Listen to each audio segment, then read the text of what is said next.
There are few left alive who remember the Song and Dance Man. Time has claimed the ones that survived the long night, and I'm sure they went willingly to meet their maker. Life takes on a strange tint after a night like that. The ones still left, Bill Parker, Sarah Carter, and Sam Tannen, don't talk about it. Sam is lucky. His brain started to turn to porridge a few years back, and now he has trouble figuring out how to put on his pants. He got an early reprieve from his memories. He doesn't wake up night after night, the music still playing in his ears with tears still drying on his cheeks. The Song and Dance Man came to Belcarn with little fanfare in the fall of 1956. I had just gotten out of high school and was working as a stock boy at Handy's Hardware.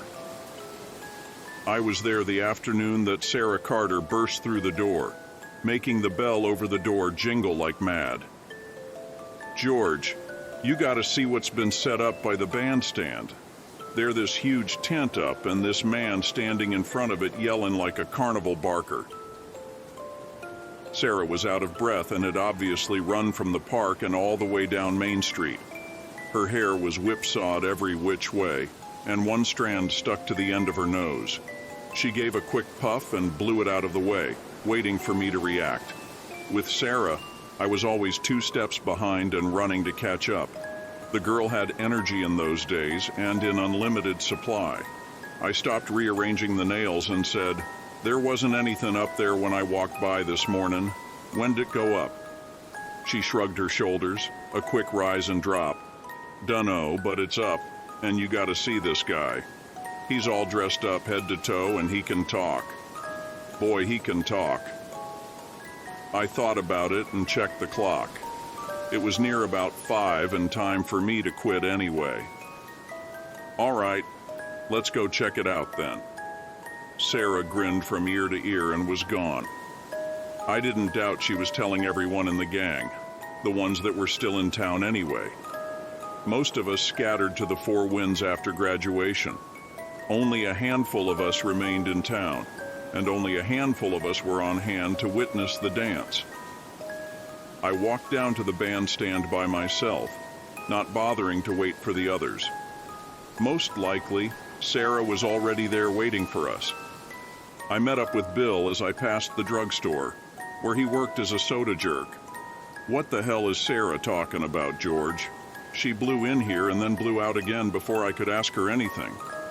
Bill was a big guy, the tallest and heaviest guy in our class, and I just about cracked up the first time I saw him wearing that little peaked paper cap McClearly makes his soda jerks wear. Bill doesn't really like to be laughed at, though, and after the knot under my eye went down, I made sure not to laugh at him anymore. He's a good guy aside from that temper. He was the best guy on the high school basketball team, too, though he's one of the few guys who got kicked out of a game. He threw another player halfway down the court, and they were on the same team, too. Bill said the other guy elbowed him in the gut. It had to have been an accident. No one would have done it on purpose.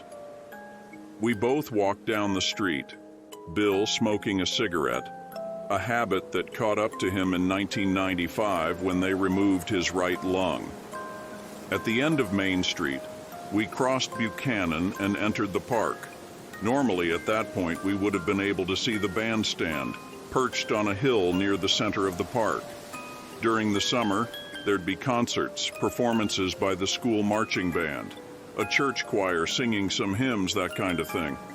Once, a couple of kids from the high school had put together a pretty good rockabilly group, but someone on the Parks Committee passed an ordinance that banned rock and roll in the park. Small towns, you know? But now there was a huge faded yellow tent blocking the bandstand, like the kind in the circus or the kinds those old revival ministers like to use when they're feeling the spirit, and they like to feel your wallet too. There was already a pretty large crowd around the tent, and as Bill and I got closer, we could hear the fellow that Sarah had told us about. He sounded like a carnival barker, all right. Bill and I walked faster down the path that led to the tent. We pushed our way through the crowd, up toward the tent and where we thought the man was. "Come on, everybody. It's getting close, getting close." We're going to have ourselves a heck of a time tonight. Yes, indeed, a heck of a time. We'll be singing, we'll be dancing, I promise you that. And the song and dance man always keeps his promises. We still couldn't see him. Still too many people were blocking the way. It looked like the whole town had shown up to see the song and dance man. Bill tugged on my sleeve and pointed. I followed his finger and got bug-eyed. It was Reverend Harper, the Baptist minister. I've lived a good long time, but I ain't ever seen a man that could thump a Bible harder than he. Harper preached against the evils of sin. Sin in drinking, sin in smoking reefer, sin in smoking tobacco, sin in lying, and most of all, sin in dancing. Yet here he was, lining up to get inside the tent too, 'cause he certainly wasn't preaching. We waved at him, Bill waving with the hand that held the cigarette, and that old Baptist turned red as the Red Sea and turned and walked away. Bill and I grinned at each other and kept on walking toward the front and toward the song and dance man. Finally, we broke through the crowd, and there he was. He stood on an old crate, splintered and looking like it was on the verge of collapsing under his feet. On the grass beside him lay a black fiddle case with gold trim along its edges. It looked old, older than the crate, older than the town. It seemed like something ancient. He was all angles, all knees, elbows, and shoulders. He was tall and gangling, his body moving and bopping to the rhythm of his words. He wore a red and white pinstripe jacket, looking like he belonged in a barbershop quartet.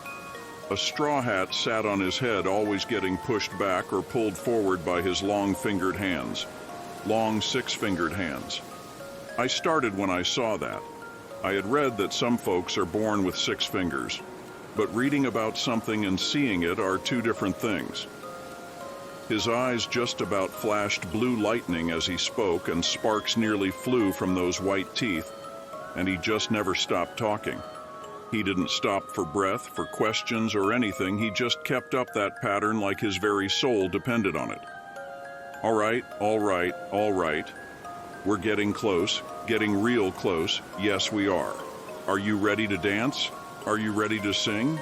'Cause I'm ready to play my fiddle. Yes, I am. Yes, I am. Got a fiddle at my feet, and I'm ready to play.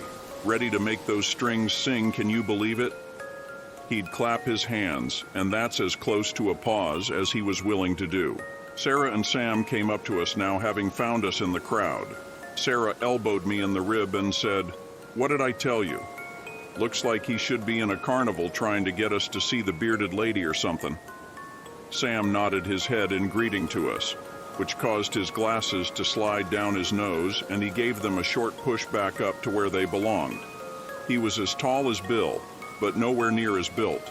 He was the smart guy in our gang. You had to have someone like him around to tell how to do things like take apart the principal's car and rebuild it in the school gym. Not that we ever did anything like that. "What's he selling?" asked Sam. "A dance, I figure," I said. "What's it cost?" The song and dance man must have heard him, because he said, "What does it cost, I hear you ask? Why, it don't cost $1, and it don't cost a quarter, and it don't cost a dime. Folks, this will cost you nothing. Just get on in and dance to the song all night long." We all looked at each other. It was a good deal. A little free music and space to dance. There wasn't much to do in town back in those days, and there still isn't. This was almost too good to be true. The song and dance man stopped now, a minor miracle in and of itself.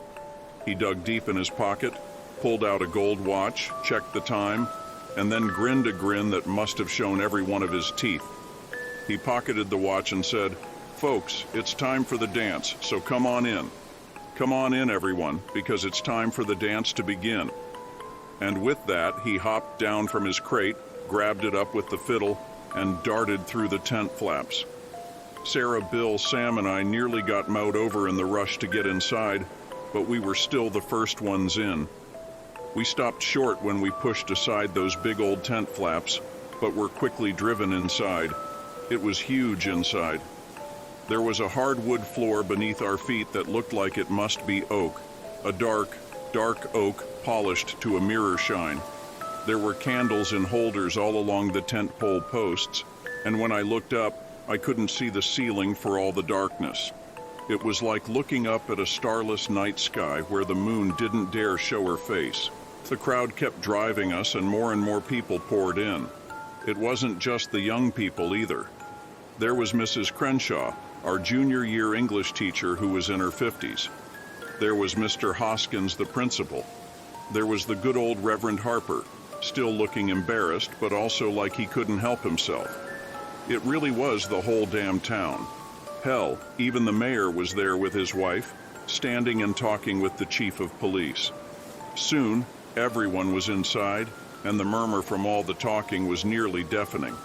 It was already getting warm in there, and I was feeling cramped and claustrophobic. We were all looking for the song and dance man to see where he had gone.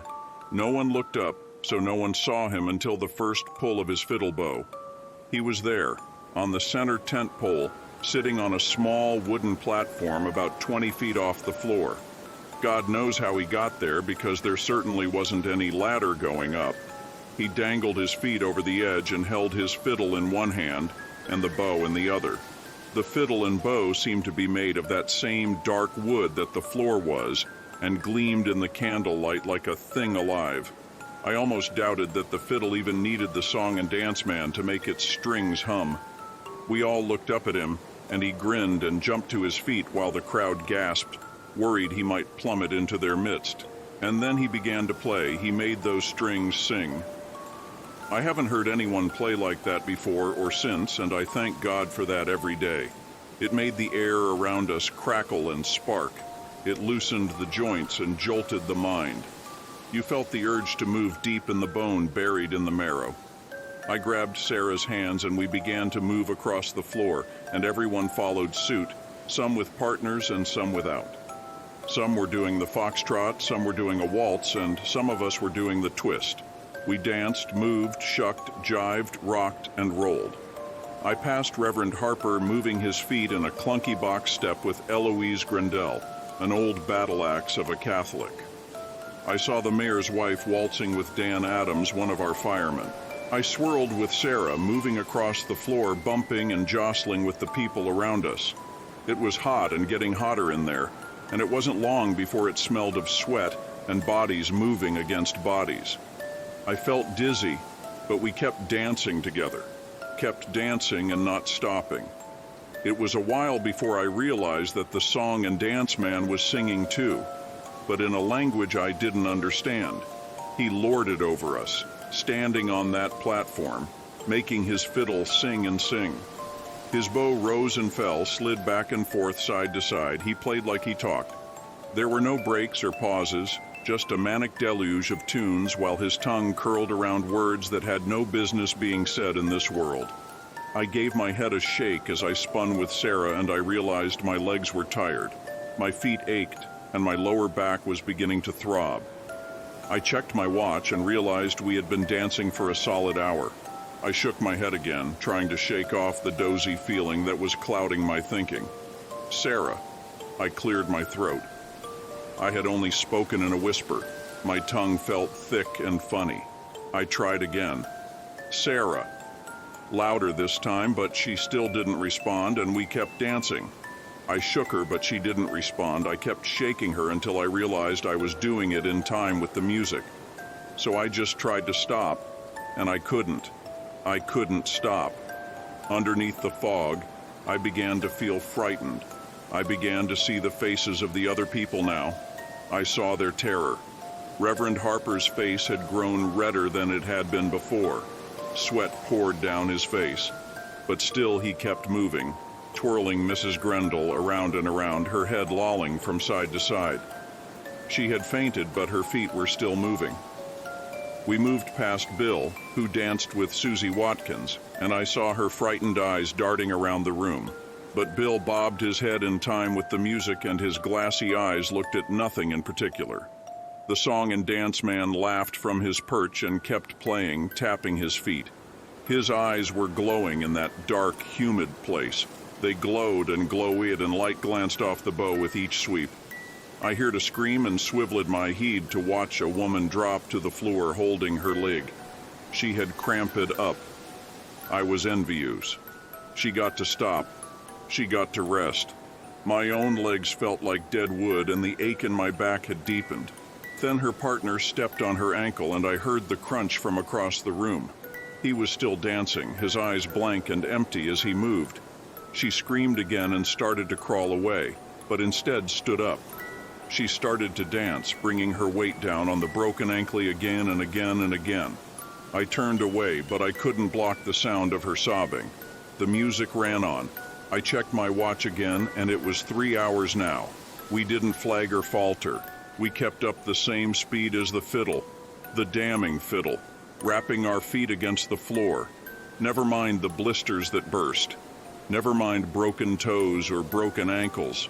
Never mind that deep pain buried in the spine that refused to go. Never mind old hearts and bad knees. We kept up that frantic pace as one mass, a bobbing, thumping, jumping creature with one mind. Reverend Harper died at one point. I watched it happen. He was holding up the still fainted Mrs. Grendel, whose feet still moved with the music, when he dropped her and fell to the floor. He twitched once, his feet beating a quick staccato rhythm, and then was still. Mrs. Grendel got back up and kept on moving. I watched Harper as I danced, trying to see if he was breathing. He wasn't, I swear to you, he wasn't, but he still got back up. He was dead, but he still got back up and began to dance again. He turned to look at me and grinned the song and dance man's grin. His eyes were red, filled with blood from whatever had broken in his brain. I watched as a single red tear rolled down his cheek. I shut my eyes and kept moving. Harper wasn't the last. He probably wasn't the first. The old and the sick were the first to drop. No matter what it was, exhaustion, heart attacks, hemorrhages somewhere deep inside, they died.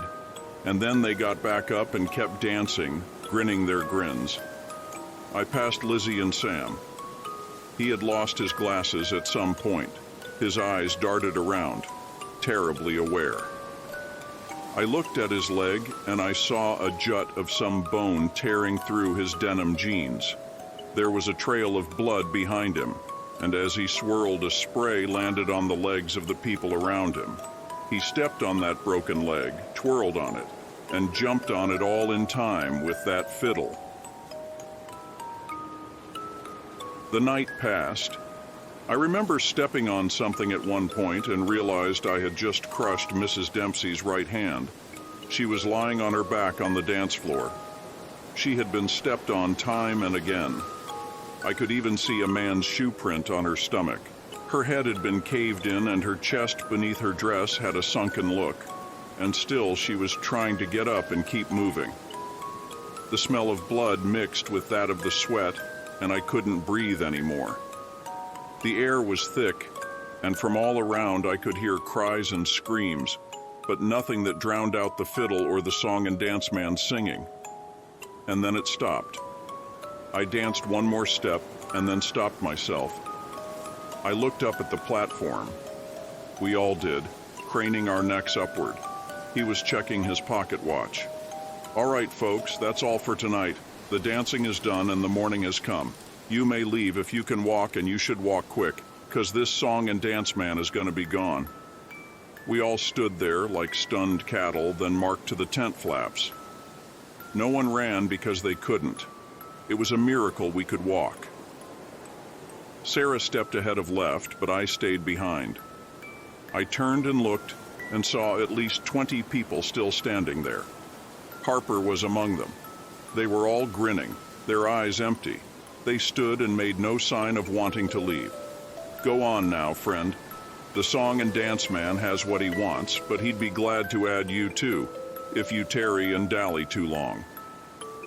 I looked up at him and saw him smile, and then I turned my back to him and left the tent. When I turned back again, it was gone, along with the people inside. That's the story of what happened.